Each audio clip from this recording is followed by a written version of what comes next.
고등학교 때였어요. 저는 이런 일이 제 주변에서 일어날지 꿈에도 몰랐어요. 그것도 안전하다고 믿었던 학교에서 이런 일이 발생하니까 더욱더 놀랬고. 오늘도 어디선가 누군가는 나를 향한 빨간불을 켰을지도 모르겠습니다. 인터넷 서칭을 하는 중에도, 공중화장실을 가는 중에도, 아침 출근길에도, 어느 순간에도 불법 촬영으로부터 안전하다고 할 수 없습니다. 불법 촬영은 이미 우리 사회 곳곳에 퍼져 있었습니다. 2000년대 초반, 국내 최대의 불법 촬영 및 피해 촬영물 게시 사이트인 소라넷 사건을 시작으로 2017년 드론 몰카 사건, 2018년 웹하드 카르텔 공론화, 일간 베스트 여친 인증 사건이 연이어 발생하기도 했습니다. 학교에서 화장실 리모델링을 한다고 화장실을 싹 뜯어냈는데 그 과정에서 여자 화장실 문에 내장된 조그마한 카메라를 발견했다는 거예요.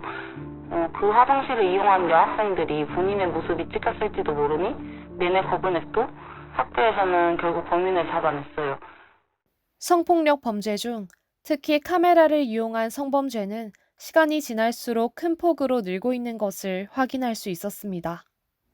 불법 촬영의 경우 이제 2010년대 초반부터 통계로 잡히기 시작한 것 같아요. 근데 2010년 초반과 비교해서 최근의 통계 자료들을 보면 그때에 비해서 최소한 두세 배 가량 증가했다, 이런 통계들이 많이 발견되고 있어요. 그래서 대검찰청 통계 같은 경우는 2010년대 초반에 한 3,000건 정도 사건이 있었으면 최근에는 6,000건, 7,000건 이상이 잡히고 있는데, 그 작년 같은 경우는 경남 지역의 한 고등학교에서 불법 촬영 문제가 이제 발생하기도 했었고, 또 불과 이제 1, 2개월 전에는 이제 서울의 한 대학에서 부한 직원에 의해서 불법 촬영이 이루어지기도 했었는데, 불법 촬영의 위험에서 벗어날 수 있는 장소는 많지 않습니다. 계단이나 화장실이나 술집에서 많이 일어나요. 공중 화장실이나 지하철 화장실. 화장실이나 지하철 계단이 주라고 생각합니다. 주로 화장실이나 지하철역에서 많이 일어난다고 생각합니다. 그거는 장소 어디 가림이 없겠지. 우리는 더 자세한 이야기를 들어보기 위해 부산 강서경찰서를 방문해 보았습니다. 특정 지역 말할 순 없겠지만 찜질방과 지하철과 같은 다중이 많이 이용하는 장소에서 일어나기 때문에 문제가 조금 더 심각하다고 볼 수 있겠습니다. 그렇다면 불법 촬영에서 안전한 연령대는 존재할까요? 남성들도 있다고 하긴 하던데 실제로는 거의 여성이 싣고, 아마도 이제 연령대는 아마 10대 후반부터 20대에서 20, 30대까지. 여자들이 10대, 20대 10대, 20대 여성. 20, 30대 여성일 거라고 생각하고, 더욱 문제는 불법 촬영에서 안전한 연령대도 없다는 것입니다. 어떤 특정 연령대가 있다고 생각하시는 경우가 많은데요. 10대부터 60대 이상까지 전 연령에서 가해와 피해가 일어나고 있습니다. 어느 순간 우리 생활 깊숙이 들어온 불법 촬영. 어떻게 발생하게 되었을까요? 불법 촬영물의 경우 이제 2010년대 초반에 이제 스마트폰이 보급이 되면서 그때부터 굉장히 빠르게 확산되었다고 볼 수 있습니다. 그래서 많은 통계들도 2012년, 13년부터 통계가 잡히기 시작하는 경우가 있고요. 초반에는 사람들이 어떤 관음적인 욕구나 성적인 욕구 때문에 개인적인 욕구를 가지고 불법 촬영을 했을 수도 있는데, 시간이 지남에 따라서 이제 그런 것들이 산업화되고 있다. 그 범인은 동창생 남자아이였는데 그 후로는 가해자는 그냥 자퇴를 해버리더라고요. 이후에는 어떤 식으로 처벌을 받았는지 소식을 들은 게 없어요. 여자아이들은 한동안 화장실 가는 게 무섭고 두려웠는데 가해자에 대한 처벌 소식도 근황도 아무것도 아는 게 없으니 그냥 우리만 피해보는구나 싶었죠. 불법 촬영물에 대한 처벌도 지속적으로 이루어지고 있습니다.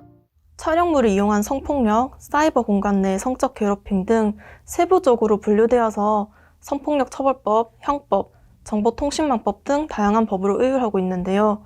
그중 대표적으로 한 가지만 말씀드리자면 비동의 촬영의 경우에는 성폭력 처벌법에 의해 7년 이하의 징역 5천만 원 이하 벌금형에 처해지게 됩니다. 하지만 처벌 수위에 대한 비판의 목소리도 존재합니다. 처벌 수위 낮은 것 같고 그 당한 사람은 깊게 상처가 남아있는데 가해자들은 그냥 벌만 받고 끝? 이렇게 생각하니까 여성의 남성의 뭐 한 인간의 뭐 장래를 망칠 수도 있는 거니까 그런 경우에는 중형을 좀 내려야 될 것 같고 이뤄지는 범죄의 강도에 비해서 처벌이 너무 약하게 되고 있다고 생각해서 피해자들 입장에서는 억울하지 않을까 하는 생각이 듭니다. 모든 디지털 성폭력이 현행법상 성범죄로 인정되고 있지는 않습니다. 하지만 계속적인 법의 제정과 개정을 통해서 사각지대를 줄여나가고 있습니다. 최근 텔레그램 성착취 사건으로 대국민적 관심이 생겼고 N번방 재벌 방지법이 통과되었는데요. 그 내용 중 일부인 성폭력 처벌법에 따르면 불법 촬영물을 소지, 구입, 소비한 자에 대해서 처벌을 하고 있습니다. 피해 촬영물을 소지하시는 경우에는 불법 피해 촬영 대상자가 가장 원치 않는 유포를 근절할 수 없기 때문에 이런 소비 행위 또한 자제해 주셔야겠습니다. 법안은 계속해서 강화되고 있음에도 불구하고 범죄는 오히려 증가하고 있는 지금. 디지털 성범죄의 실질적인 피해를 줄이려면 어떻게 해야 할까요? 일단 단기적으로는 이런 불법 촬영물을 활용해서 그 사업을 하고 영리 목적으로 활용하는 이런 경우는 강력하게 처벌할 필요가 있습니다. 그리고 장기적으로 청소년들이나 젊은 사람들이 뭐 개인적인 호기심이나 또 뭐 관음적인 욕구를 가지고 불법 촬영을 하는 경우가 있는데 이런 부분들은 문제가 있다라는 것들을 우리 사회가 그 학생들이 그 젊은 사람들이 어렸을 때부터 지속적으로 교육하고 그런 인식들을 가질 수 있도록 도와야 한다고 생각을 합니다. 최근 부산시는 디지털 성범죄 예방 및 강력 대응을 위해 2021년 디지털 성범죄 대응 사이버 감시단을 확대 운영한다는 긍정적인 변화도 보입니다. 불법 영상물을 해당 인터넷 사업자에게 직접 삭제 요청을 할 수 있어 삭제 절차 및 시간이 단축되어 더욱 신속하게 디지털 성범죄 피해자를 지원하고 피해 예방에 도움을 줄 수 있게 됐습니다. 더불어 올해부터 부산시에서는 부산 성폭력 상담센터를 운영하고 있습니다. 전화나 문자, 그리고 뭐 다양한 프로그램에 참여하는 방식 등으로 이어질 수 있을 것 같아요. 그리고 꼭 저희 기관뿐만이 아니라 1366 여성 긴급전화나 그리고 부산 해바라기 센터, 그리고 서울에는 뭐 한국여성인권진흥원에 있는 디지털 성범죄 피해자 지원센터 등 유관기관들이 있을 것 같습니다. 상담센터에서는 피해자들을 위한 많은 노력을 기울이고 있습니다. 그래서 삭제 지원은 이제 유포 전후에 유포 현황을 내가 좀 알고 싶다라고 했을 때 유포 현황 모니터링 연계가 가능하고요. 혹시나 내가 유포가 됐다라고 한다면은 어떤 기관 이제 디지털 성범죄 피해자 지원센터나 방송통신심의위원회랑 저희가 소통해서 삭제 연계라고 할 수 있는데 저희가 긴급 삭제 지원 관련해서 연계뿐만 아니라 저희가 접근할 수 있는 사이트라고 한다면은 직접 삭제 지원도 가능한 상황입니다. 법적 지원 같은 경우는 변호사에게 자문을 구하거나 혹은 피해자분께서 직접 변호사님한테 무료 법률 상담을 받을 수 있도록 저희가 연결시켜 드리기도 합니다. 그리고 또 변호사 선임이 필요한 경우에는 무료로 변호사 선임도 가능하고요. 심리 지원으로는 저희 이제 디지털 성범죄 특화 상담소에서 치유 회복 프로그램을 운영하고 있어요. 그리고 의료 지원 같은 경우는 저희가 전문 병원이라든지 전문 심리 상담 센터로 연계가 가능하고 의료비 지원도 가능합니다. 일상 곳곳에서 따라다니는 불법 촬영. 그 대상은 누구도 예외가 될 수 없는 상황입니다. 이제는 더 이상의 피해자가 생기지 않도록 나서야 할 때입니다. 불법 촬영 근절은 우리 모두에게 달려 있습니다.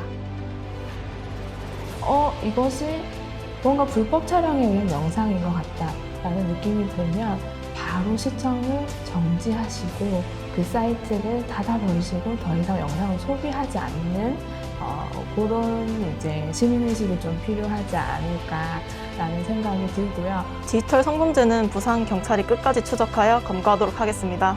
불법 촬영 가해자는 자신이 행한 일을 반성하고 엄중한 처벌을 꼭 받았으면 좋겠습니다. 그리고 앞으로는 애초에 불법 촬영 피해자와 가해자 모두가 사라져 안전한 세상이 되었으면 좋겠습니다. 그 빨간 눈동자. 이제는 감아야 할 때입니다.